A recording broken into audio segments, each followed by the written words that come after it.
Hey, quick question for you. Who's on your team for midlife and beyond? No, really. As life shifts and caregiving becomes part of the story, whether it's for aging parents, a spouse, or even yourself, who's got your back? If your answer is, I'm not sure, or does wine count? This episode is for you.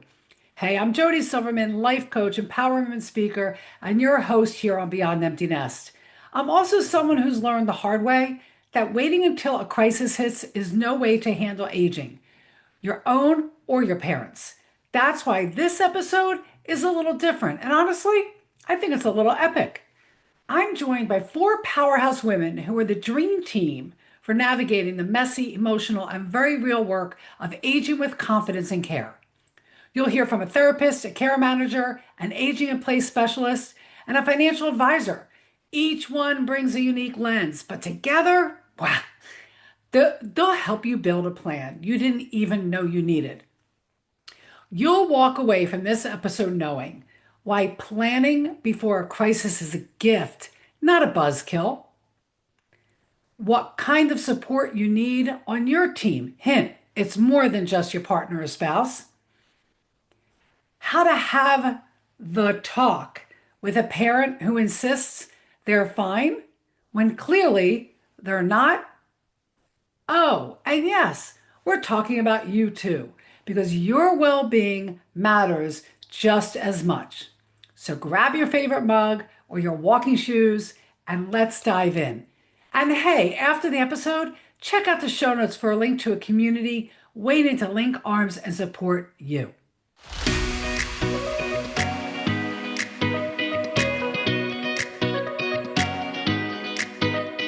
All right, we're going to start off with Felicia. Felicia Greenfield is a licensed clinical social worker and longtime clinician at the Penn Memory Center. Felicia specializes in guiding individuals and families through aging, memory change, caregiving, grief, and loss. All right, Felicia, welcome to the show. Thanks, Jody. One quick clarification. I'm no longer with the Penn Memory Center. I left in 2024, and I've been working as a therapist in private practice ever since. Okay. But I did have a 20-year career there. I just wanted to. All right. Well, thank you for that. No, that helps. So we're going to start with you. We're going to dive right in there. So we're here today in part to talk about wellness and empowerment. So aside from the financial wellness piece, what are some other aspects of well-being that our audience listening should consider? Sure. Yeah, this is a show, as far as I understand it, this is a show that is, the audience is primarily women, right? And women are historically socialized to be caregivers and nurturers. And while that can be immensely rewarding, if left unchecked, it could lead to burnout and other adverse outcomes. So to protect ourselves against this, one of the ways in which we do it is to really put an emphasis on wellness, well-being, and self-care. I work with many women in my practice who are caregivers, and a lot of the work we do tends to focus on wellness outcomes. You mentioned financial wellness, and that's one kind of dimension of well-being. Others include our social relationships, nurturing our social relationships, our intellectual wellness, so in participating in creative or stimulating pursuits. Also, there's physical exercise, eating a healthy diet, and sleep. So I'll just kind of stop there. I can go on, but I'll stop there and maybe. Well, because what I'm thinking is when you're talking is that we when we talk about caregiving, which so many in our demographic are ending up being caregivers for, whether it's friends or our aging parents, we tend to think about how we're going to care for that family member, but we tend to put our self-care on the back burner. And when I hear you're talking, which is something we all need to hear over, we can't hear it too much. We must find ways to care for ourselves. And I love how you shared about like a creative endeavor, like maybe it's painting, just to clear your mind, the artistic side of you. So I like that you talk about that.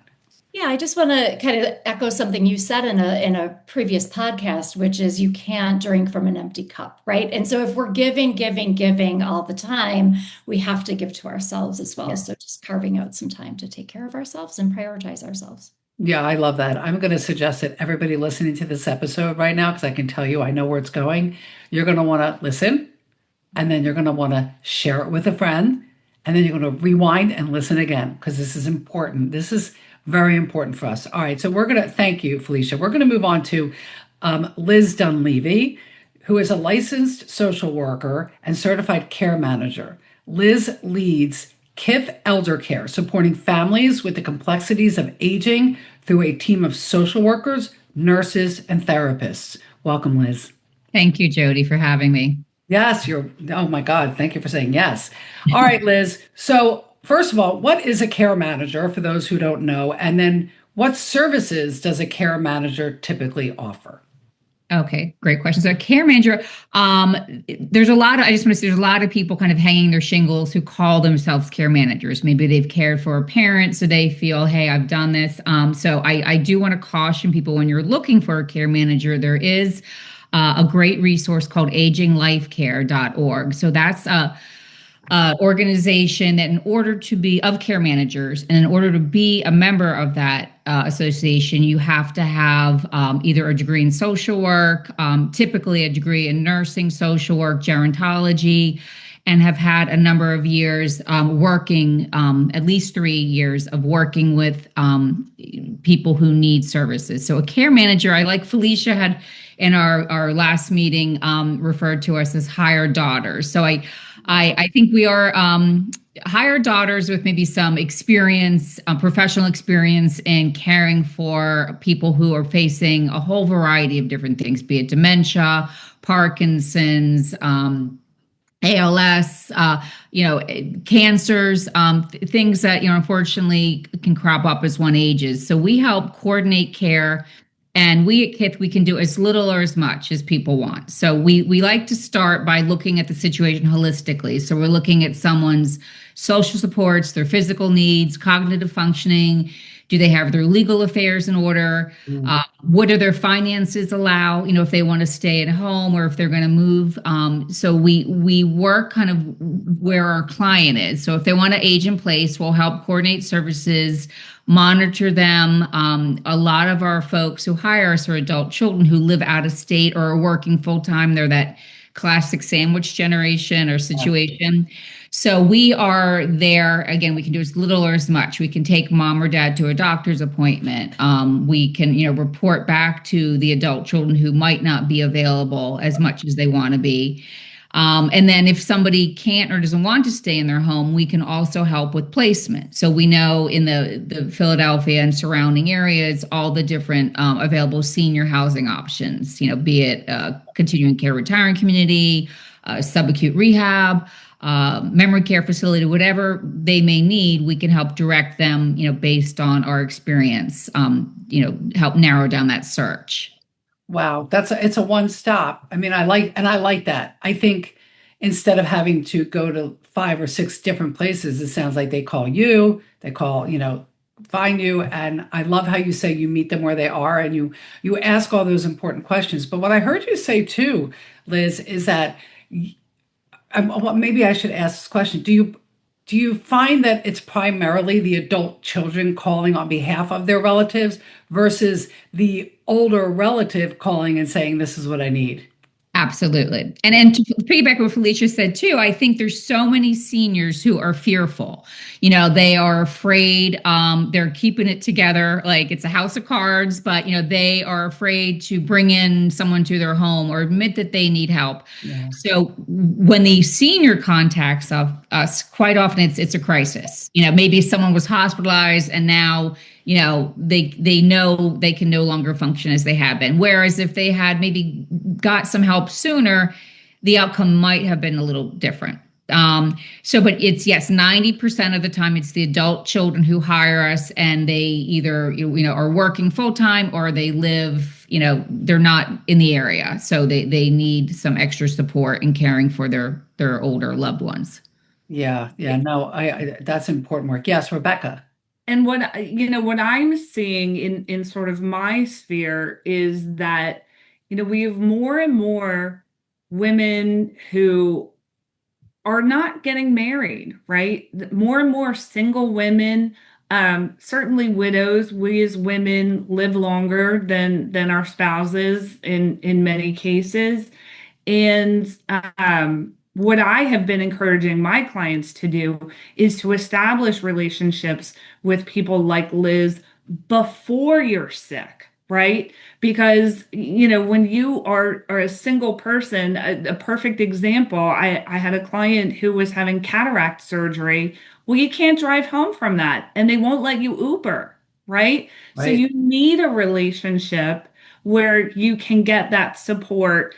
Sometimes obviously it's ongoing and long, but to have the relationship and plan early, even if it's not, I need you now, but I need to know you exist. You need to know I exist so that when the time comes, we're ready. We have our people set up and it's not a crisis call. It's time, Yeah. right? Yeah, no, thank you. And I have a question that I'm going to put out to all of you soon, but I do want to I want each of you to answer a specific question first, and then I have a question, and it's going to pertain to, how do you start the conversation? Because these are great, it's great information, but I think the hardest thing is how do you start the conversation? So we'll get to that in a minute.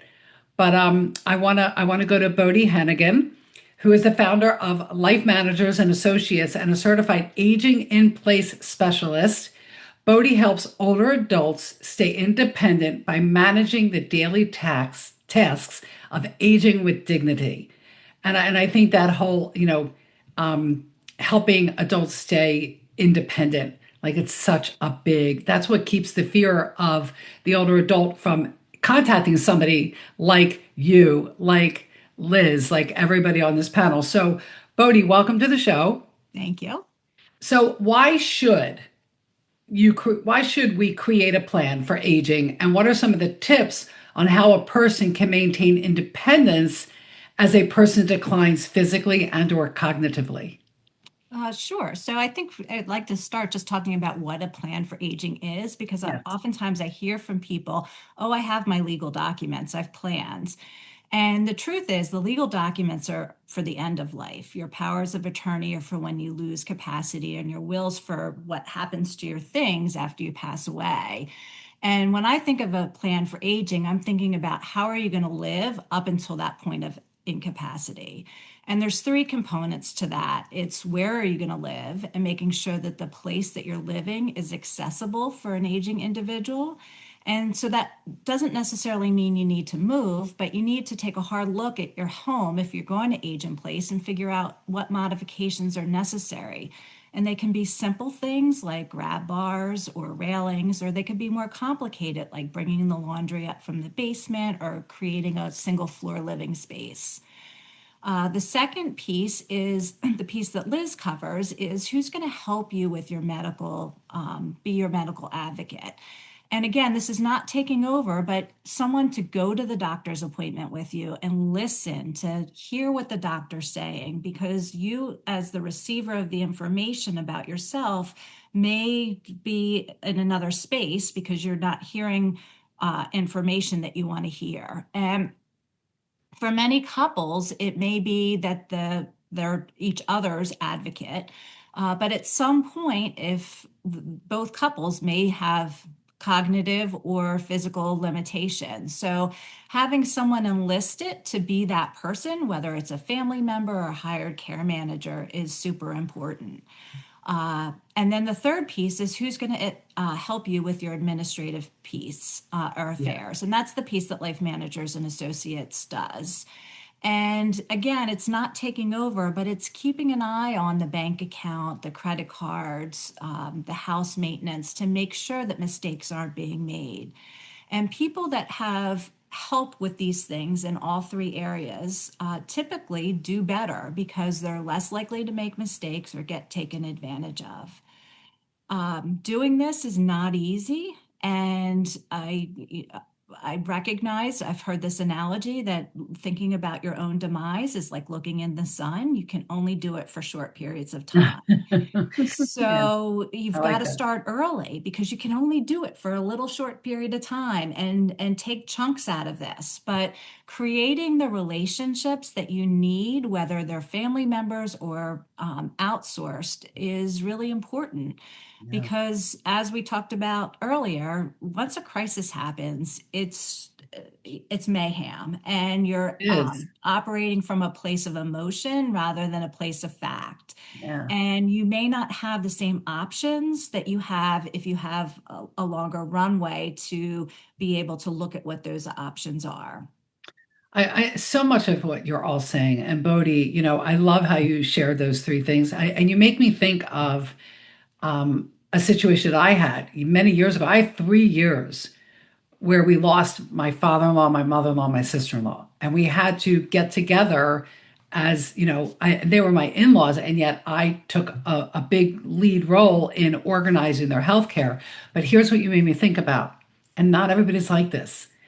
My father-in-law and my mother-in-law were such pragmatic people, and I know it's rare. They didn't have an ego when it came to their health, like how healthy they were or their cognitive. So much so that my father-in-law, he knew he was ill, and they were from a generation where my mother-in-law hadn't even ever written a check in her life. Mhm. And he took the lead and he pulled in my husband and his sister and his daughter, my husband's sister, and he gave them power of attorney over their finances. I don't know what you call that. And it's interesting because I love how you say it's helping, it's not taking over. And he did it at a time where he was still cognitively able to do it. And what my husband would do is my husband and his sister decided it would be him. He would take the lead. He would go there once a month and sit with his father and watch him pay the bills to learn what everything was, where everything was. And my father was open to it. And my husband didn't dive in and take over, but he was pragmatic enough to know that when he was gone, because like Rebecca said, the men tend to leave sooner, but he knew my mother-in-law would need help with it. Mhm. And so he set that up. So it's the hardest thing is the ego because, and I see this with my parents, they're aging, and I see a little bit of the defenses go up. They don't want to admit that something's happening or not happening, and they're doing really well. And we'll get into that discussion about how to approach them. But if we can figure out a way to help them see that it's not a weakness, it actually will help them stay, like you say, age in place with dignity and confidence, with confidence instead of doubting and worrying and all that. So I love how you share it's throughout those, like where you live, who's helping with your medical advocacy, and who's helping with the admin affairs. You kept saying it's not about taking over. It's about being there to support, not taking over. And having that right support. It may not be your child, Right. because the child may want to do it the most efficient way. And so understanding and being able to have those conversations about what help means to you, because help may mean different things to different people. Yeah, and my husband is such a hands-off. He's like a mellow kind of guy, so that was good. It might not work that well in my family, but yes, Liz. I just want to piggyback on what Bodhi said, in that, a lot of times when we help children, like our goal is to kind of be the ones to be on the phone with the insurance company or deal with the paperwork. And that's what Bodhi does as well. So that when the children are together, they can really enjoy being with their parents. They're not, dealing with, financial statements, or they can spend quality time together.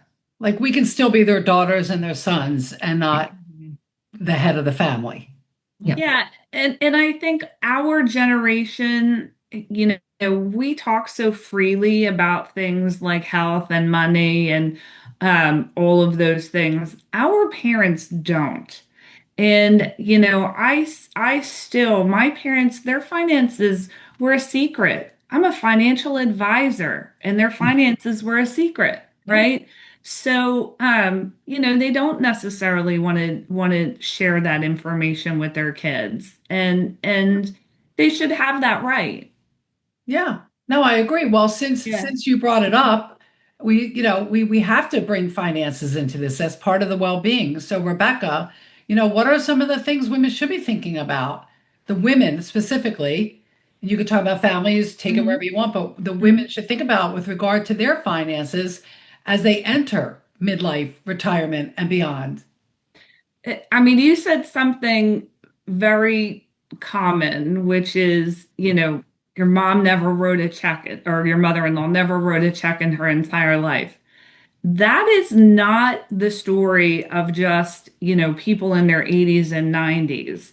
I meet with people in their 40s who have never, of course, people in their 40s don't write checks anymore. They do everything online, but they still have no idea, what's in their checkbook, what bills their husband pay, who their accountant is. So, the biggest thing is really just having knowledge. Knowledge is power, knowledge leads to action. Um, my daughter recently said to me, Mom, you have a bias towards action. Yes, I do. Yes, I do. I want to be a person that when there is sort of that chaos or mayhem that Bode mentioned, I want to be able to take action. And I think that, and action doesn't mean that I'm going to be the person doing things, but it means that I'm going to be the person creating the team, delegating, right? Our most powerful people in the world are great delegators. We don't have to do this stuff ourselves. We No. can have a Liz, we can have a Bode, we can have a Felicia who helps us navigate emotionally through all of this. And it does need to be a team approach in a lot of cases. So what does that mean? It means starting to participate in the meetings with your financial people, in knowing the name of your accountant and having a conversation with them, Yeah. understanding your estate documents and those documents leading up to the estate, right? Yeah. Who is your power of attorney? Who is there to act on your behalf in terms of your health care? And P.S., did you talk to those people before you appointed them? Because as I've said many times, being power of attorney or an executor of a state is not life's greatest honor, right? So people tend to naturally name the oldest child. And then we find out the oldest child has two disabled children or they're disabled themselves and they can't handle it, right? So have a family conversation. Who's the right person? Is it even someone in your family or is it someone else? But make sure they know, because there is nothing worse than finding out by surprise that you're your mom's healthcare advocate and you've never had a conversation about what her wishes are, right? So Absolutely. those conversations, super, super important. And then just communication. Um, making sure that you do have, the people set up, that they have the information they need, that you have the information you need, that you're not afraid to rely on your team. That's why you are paying them. Yeah. And remember the I don't remember what game show it was, but phone a friend, right? When you need help, phone a friend. Don't wait till chaos. Don't wait till tragedy. Phone a friend early and often and stay in touch with the people around you, which is probably Liz's great or I'm sorry, Felicia's advice as well, is to keep your people close and don't let yourself become isolated in Oh, this. big one. That's a big one. Yeah. So, well, thank you, Rebecca. And for those of you that might not know, Rebecca, she mentioned she is a certified financial planner. She has over 20 years experience helping women in transition and widows align their wealth with their values, turning financial planning into a source of empowerment. And I know Rebecca and I have had many conversations. Rebecca's also part of the Daron membership, the Double Daras. So we talk a lot. And I know that we spoke about this, that there's so many highly intelligent, smart, capable women out there. And I've had talks with my friends about this that don't know. I was included in that. I was, not anymore, that don't know everything about their financial situation.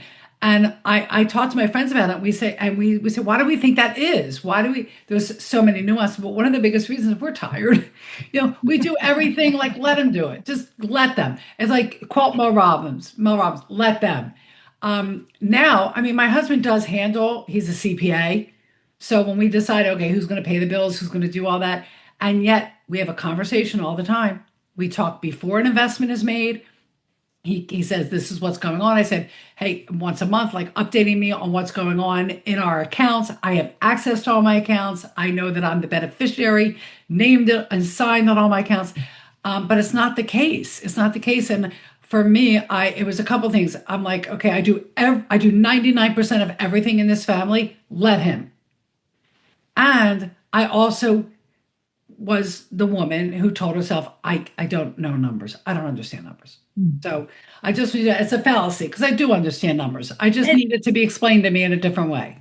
And I say to people, you would never walk into a room and say, I'm just no good at reading. I just don't, right? No. I mean, there are certain things and so, but yet we're okay with saying I'm not a numbers person or I don't do math. I don't know why that is, but it's certainly, but I think, there is some value to what you're saying because I also have the rules. There are certain things in my house I don't do. I'm just not going to take out the trash. And for some women, it is, I'm just not going to deal with the finances.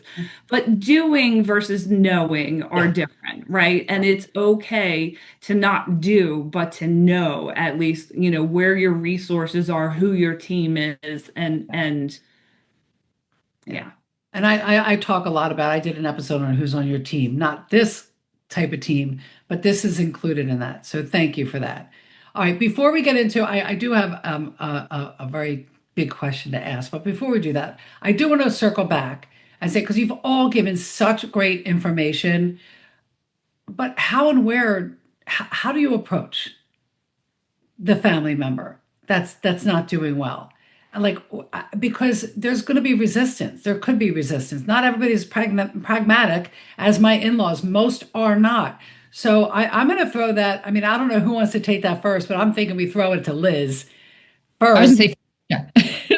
I mean, my mantra is people have the right to make bad choices. And I think, and I think that's one of the really frustrating and probably one of the most difficult parts of what we do for work is, that, if somebody has capacity, we can see the train going down the track and we're, what's going to happen, but, we can't force anyone to do something they don't want to do. So to have a lot of times, so adult children will call and say, I see this going on. I went to visit my mom and my dad and, things are a mess, but they're saying things are fine.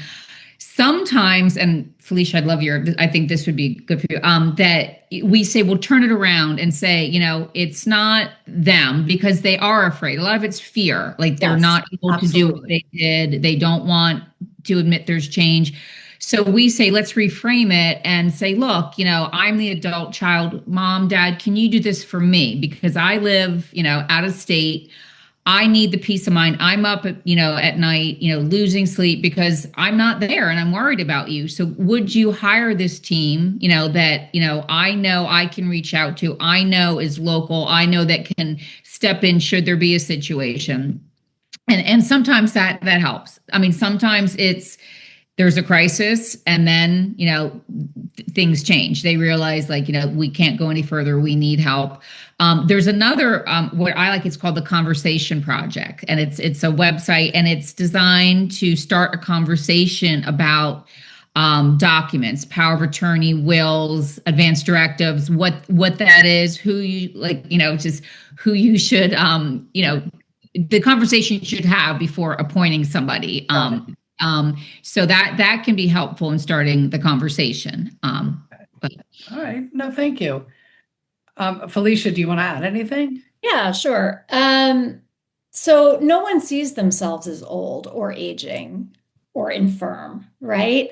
How many 85-year-olds have I talked to who said, I'm not moving into assisted living. All those people are old, right? And, so that there's, and Roz Chast put out a great book called Why Can't We Talk About Something More Pleasant, about an adult daughter trying to have these conversations with her aging parents. And there's some humor to that. And but I think the psychology is very, you have to kind of understand what's going on in the mind of the older adult. And from like a family systems perspective, their their position in the family is changing. They were once the head of the family, the mom and the dad, and they raised the kids, and they're not ready for this change and what it all means for them to lose some of their own autonomy. Or the fear of losing autonomy. In my work, we talk a lot about safety versus independence, right? And so sometimes, you have in-laws like yours, Jody, who are open and accepting of the changes. And then sometimes you have in-laws like mine who are like, stay out of it. This has nothing to do with you. My sister-in-law is a care manager and I specialize in aging. And so my in-laws really have their backs up with us. But I think that sometimes it's not the kids. Sometimes there's a trusted family member, clergy person, a doctor, somebody else is the person to open up the conversation rather than the kids. So I think you have to know who the adults are, who you're dealing with, and then who else in the network might be more appropriate to have that conversation with. Yeah, I love that. Thank you. Because it is hard. It's very hard. It's a very difficult thing. I know because when I think about it, I never want my parents to feel as if I'm treating them as if they're a child. Because all my parents are, and they're 83, 84, 80, almost 85 respectively, and they're all doing really well. And with that said, there's going to be changes. I mean, my father, he's pretty pragmatic. He said to all of us, he said, if you ever notice something's off with me, you need to tell me. I'm like, oh, I just got permission. Like that's yeah, and that's great. I don't know that all my parents feel that way, so we'll see. We'll see. All right, so I wanna put this question out to all of you, and maybe we'll start with Bode, because we're going to start wrapping up. There was so much information here. So you all talk about a team, and you all talk about finding the team and being pragmatic. Where do we start with as far as like what questions should we be asking and what credentials should we be looking for when we're interviewing prospective team members? So like Bode, when people call you, what would you hope that they would want to know? I think it's important to know that the person's insured.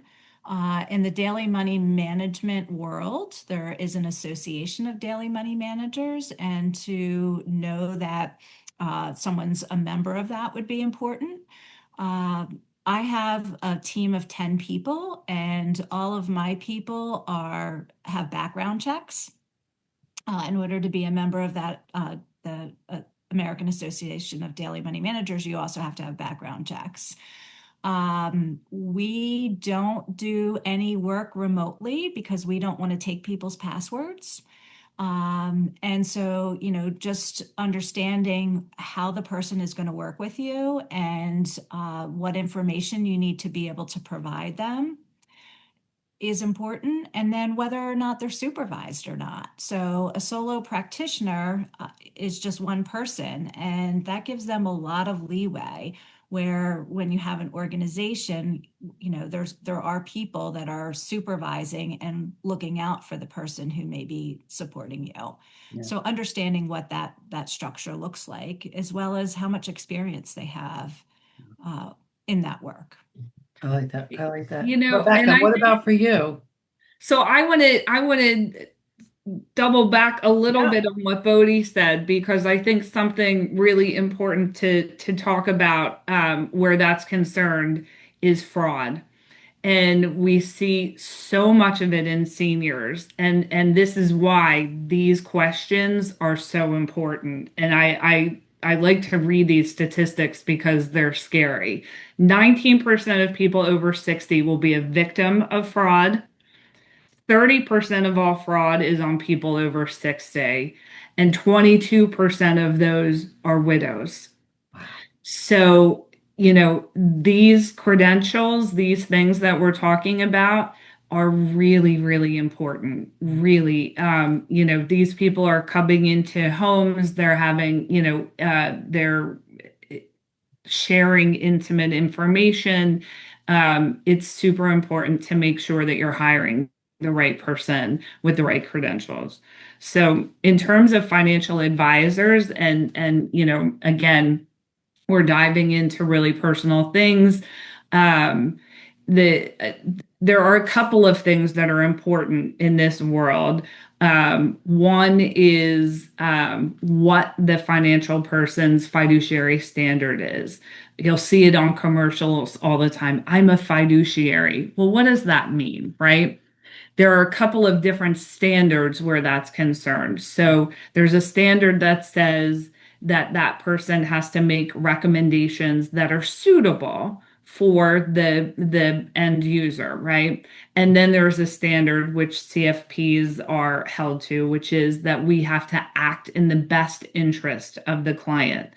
It sounds so subtle, but it's so different, right? So you really want to make sure that that person is acting in your best interest versus acting in what is a suitable manner. Second is really understanding the fee structure and what's included. And that really is for all of us, right?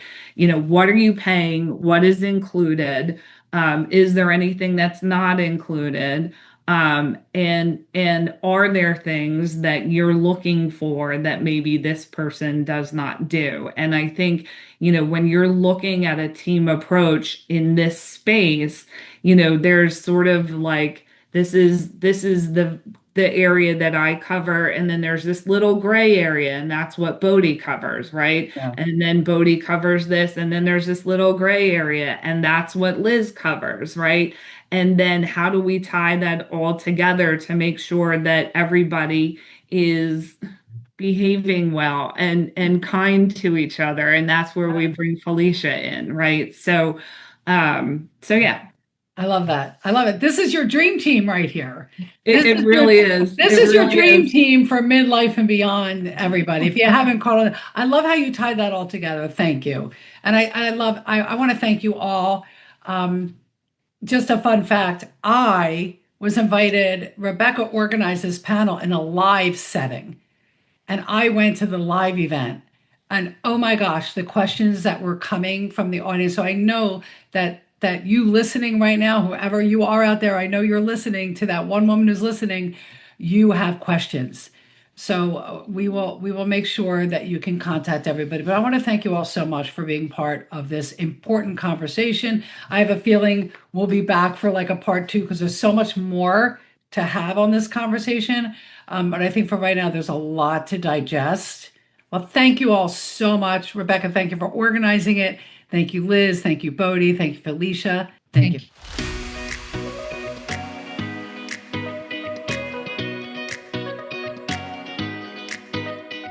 Are you still with me? Good, because here's the truth I want you to leave with. You do not have to do this alone. You were never meant to. Whether you're helping aging parents, thinking about your own plan for the future, or just feeling overwhelmed by all the what ifs, you now have some answers. More importantly, you've got a map. And the first step is simply to start the conversation. Look, I know this was a lot. Take what resonated, share it with a friend, and revisit the rest when you're ready. And if this conversation stirred something inside of you, maybe a quiet, oh my gosh, this is me, then leave us a comment in the form of a review. Your reviews not only light us up, they help us reach more women in this space so we can help make a bigger impact in the lives and the lives of the ones that we love and that you love. Until next time, take a deep breath, trust yourself, and dare on.